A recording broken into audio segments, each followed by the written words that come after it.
En primer lugar, para poder entender cómo funciona la teoría del abuso del derecho, debemos saber bien la distinción entre lo que sería, por un lado, lo que es el derecho objetivo y lo que es el derecho subjetivo. Pero ¿por qué se hace esta distinción? Porque la palabra derecho, como dicen algunos autores, es multívoca y se han encontrado, digamos, dos sentidos por medio de los cuales puede entenderse. Es decir, por eso tenemos derecho en sentido objetivo y derecho en sentido subjetivo. De esta manera, derecho en sentido objetivo hace referencia al ordenamiento social justo, o mejor dicho, el ordenamiento jurídico, digamos, el conjunto de normas establecidas por el Estado con su fuerza coactiva, ¿bien? Y que está dirigido, digamos, a regir la conducta de los habitantes de determinado Estado. Por su parte, derecho en sentido subjetivo significa la posibilidad, digamos, de que otorga a una persona, el ordenamiento jurídico en este caso, de gozar de determinada cosa, de usar o de exigir a determinada persona el comportamiento debido, ¿bien?, para satisfacer intereses humanos justos y honestos. Derecho entonces en sentido objetivo, ordenamiento jurídico. Derecho en sentido subjetivo es la prerrogativa, la facultad o el poder jurídico que le otorga este ordenamiento jurídico, este derecho objetivo, a la persona en específico para que pueda obrar en defensa o en protección de sus intereses. Ahora bien, cuando nosotros hablamos de teoría del abuso del derecho, nosotros nos debemos emplazar en lo que sería el derecho subjetivo, porque como dijimos, es cuando el derecho subjetivo hace referencia a cuando la persona usa determinada cosa, goza de determinada situación o exige de otra persona el comportamiento debido. ¿Bien? Entonces, el ejercicio, como dice la palabra, va a estar, esto implica un ejercicio del derecho. Una cosa entonces la titularidad del derecho, que es lo que otorga el derecho objetivo, y una segunda cosa va a ser, una segunda cuestión va a ser el ejercicio de ese derecho, que por ser antifuncional, que por ser irregular, entonces se reputa como ejercicio abusivo, o sea, está más allá del uso o por fuera de los límites que otorga el ordenamiento jurídico a la persona para obrar en defensa o en resguardo de sus intereses. Pero para esto lo que nosotros tenemos que saber muy bien es una clasificación que existe dentro de los derechos subjetivos, que es la que distingue en derechos absolutos o en derechos relativos, según la forma en que puede realizarse ese ejercicio, según si tiene o no limitaciones ese ejercicio. Bien, que no es lo mismo que la clasificación de derechos absolutos y derechos relativos según su oponibilidad, donde los absolutos son aquellos que son oponibles erga omnes, como los derechos reales, y los derechos relativos son aquellos que solamente pueden hacerse valer frente a determinadas personas, que es el caso de los derechos personales o las obligaciones. Esta clasificación que yo les acabo de decir sobre si el derecho puede ser ejercido abusivamente o de forma relativa, hace referencia precisamente a que si el derecho en su ejercicio tiene limitaciones o no las tiene. Si no las tiene, es un derecho absoluto. Si las tiene, es un derecho relativo. Por lo tanto, la teoría del abuso del derecho se va a aplicar a estos derechos relativos. Si hacemos un poco de historia sobre este instituto jurídico, podemos ver y agarrar el Código Civil de Vélez, que es el sancionado por Ley 340, cuyo redactor fue precisamente Vélez Arfield, y detectar de que en ningún momento no existe, digamos, artículo que refiere específicamente a la teoría del abuso del derecho, sino que ella en el ordenamiento jurídico se incorpora con posterioridad, no en el código sancionado por Ley 340. Dicen los autores, por la concepción individualista que existía en el siglo XIX sobre los derechos. De hecho, existía una norma, que era el 1071, un artículo, que decía que el ejercicio de un derecho o el cumplimiento de una obligación no puede constituir por sí mismo ilícito ningún acto. Bien, o sea, ya dejaba sentado el hecho de que, a ver, si yo cumplo con un derecho, a ver, si yo estoy ejerciendo un derecho que me otorga el ordenamiento jurídico, ¿cómo puede ser que yo al ejercer ese derecho esté cometiendo un acto ilícito? Es una obviedad, obviamente. Es una obviedad. O en el cumplimiento de una obligación también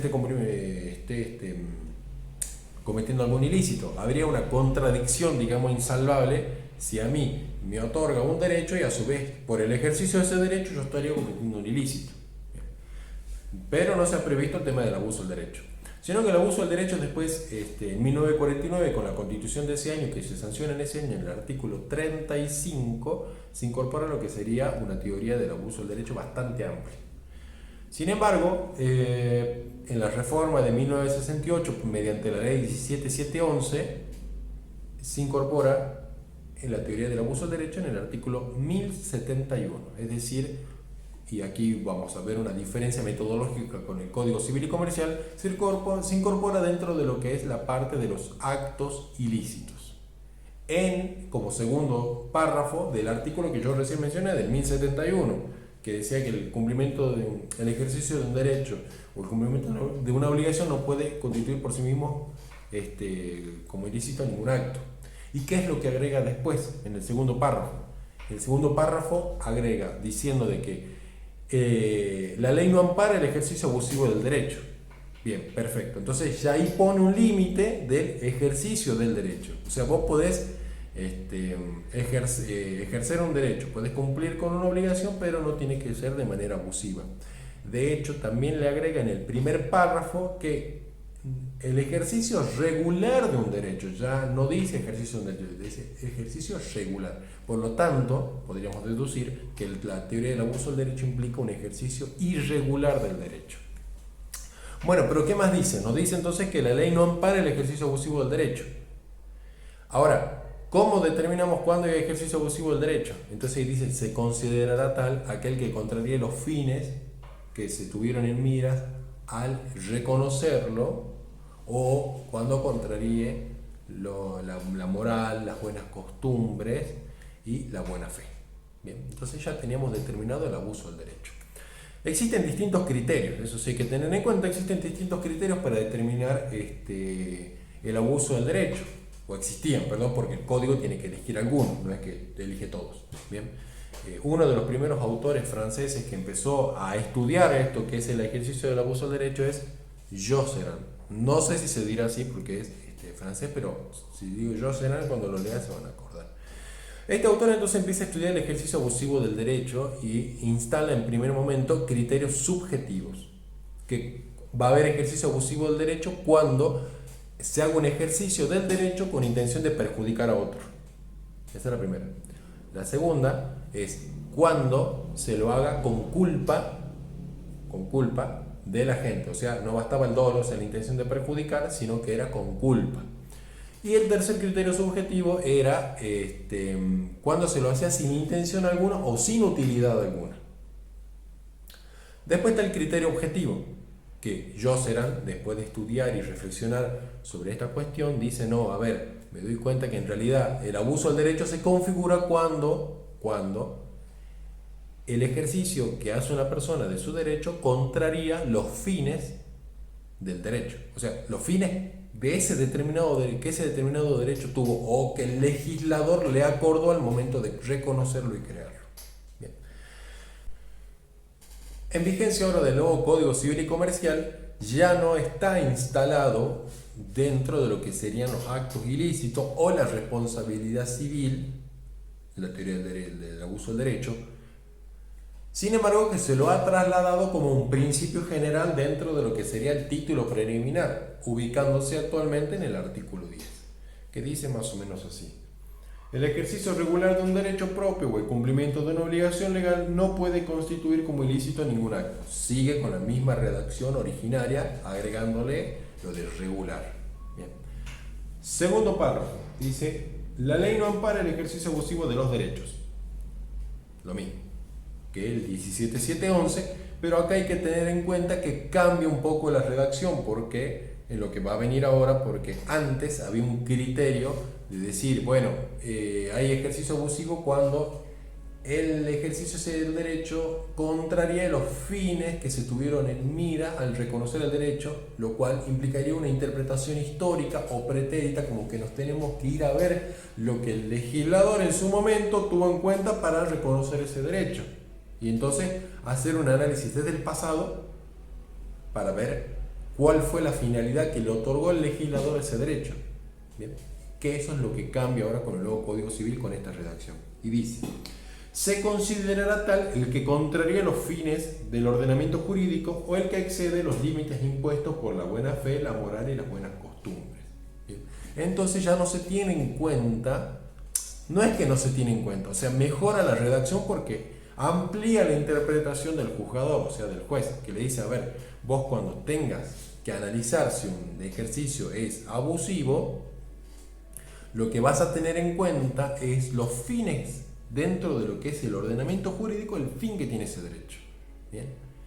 Que no excluye tampoco la interpretación histórica de ir a ver qué es lo que el legislador tuvo en cuenta, que quizás puede servir como guía, pero no va a ser la única, sino que permite ahora entonces con esto, con analizar los fines los fines del ordenamiento jurídico, implica ir actualizando, digamos, una norma y que no termine fosilizada, estancada por cuestiones temporales o por la interpretación que, yendo para el pasado, diga: no, para eso no estaba previsto, hoy no, o sea, lo que hoy sucede no estaba previsto en el pasado, por lo tanto no lo puedo aplicar. Entonces esas son las falencias, digamos, de la interpretación histórica, porque fosiliza el derecho, lo deja, ¿cómo puedo decir?, sin dinámica, porque al final los fenómenos jurídicos, o sea, la realidad es dinámica, no puede ser que las leyes sean estáticas en ese sentido. Después dice: el juez debe ordenar lo necesario para evitar los efectos del ejercicio abusivo o de la situación jurídica abusiva y, si correspondiere, procurar la reposición al estado de derecho anterior y fijar una indemnización. En cuanto a sus consecuencias entonces del ejercicio abusivo del derecho, o antes de ir a eso, sinteticemos. Ejercicio abusivo del derecho, para que se configure, necesita de dos requisitos. Por un lado, de un derecho reconocido, y en segundo lugar, que en el ejercicio de ese derecho sea antifuncional, irregular, que sea contrario a los fines del ordenamiento jurídico o que sea contrario a las buenas costumbres, a la moral o a la buena fe. Bien. Entonces, dos requisitos. Algunos agregan un tercer requisito, que es el daño, un tercero, pero no es necesario ese daño para que se configure la situación jurídica abusiva. Ahora, ¿cómo se lo toma en cuanto a sus consecuencias? En cuanto a sus consecuencias, sí sería como un acto ilícito, pero ¿cuál es la diferencia entre ejercicio abusivo del derecho y un acto ilícito? Que el ejercicio abusivo del derecho empieza con un fin, o sea, empieza dentro de lo que es el molde del derecho. O sea, si nosotros encasillamos el derecho o la forma de ejercerlo, digamos que el ejercicio abusivo del derecho empieza acá adentro. El tema es que después en el ejercicio se desvía, se va fuera de los límites que el ordenamiento jurídico le otorga al ejercicio de ese derecho. En cambio, el acto ilícito ya es por sí un acto antiderecho que está por fuera del derecho.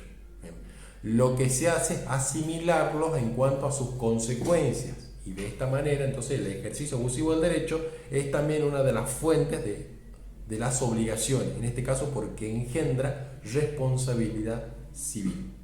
Entonces, en cuanto a sus consecuencias, el ejercicio abusivo del derecho, en caso de que exista un daño, el juez debe fijar una indemnización a favor de aquel contra quien se ejerció abusivamente el derecho. Pero bueno, tampoco es que la teoría del abuso del derecho solamente se limita a la función resarcitoria. Es decir, no es que solamente puede invocarse el abuso del derecho siempre que haya daño, sino también deberíamos exigir el tercer requisito que hace rato mencioné, que no es necesario, digamos, para tener por configurada la situación jurídica abusiva, sino que el daño es una eventualidad del ejercicio abusivo. Para invocar esta teoría, por eso también se le interponen directivas al juez, tiene también además de la función resarcitoria que acabamos de mencionar por su asimilación a los actos ilícitos, también tiene una función precautoria y restauradora, es decir, son funciones que se cumplen antes de que se configure la situación jurídica abusiva y antes de que pueda existir algún daño, que se traduce en el hecho de que el juez debe impedir, digamos, la situación jurídica abusiva o tratar de impedir por los medios que pueda la situación jurídica abusiva y en su posibilidad de también restaurar al estado anterior, ¿bien? Sin necesidad que haya daño y sin necesidad que todavía se haya configurado la situación jurídica abusiva, sino que, como les digo, tiene una función también preventiva. Y por último entonces tenemos los ejemplos. Voy a dar dos ejemplos de los cuales creo que son bastante claros y que están en los libros. En primer lugar, por ejemplo, una persona que realiza construcciones y invade, digamos, ¿qué podríamos decir? Un metro, medio metro del terreno de la otra persona. Por lo tanto, hay una invasión, digamos, de las construcciones de un terreno sobre el otro. Ahora, este otro que tiene el derecho de propiedad o el derecho de dominio o el derecho real correspondiente viene y destruye parte de la construcción de esa franja que se ha pasado. ¿Bien? Entonces, ejercicio que hace esta persona, la titular del derecho de propiedad o del derecho real correspondiente, se reputa de abusivo, porque en todo caso directamente lo que podría hacer es fijar una indemnización por la franja por la cual se ha traspasado el vecino.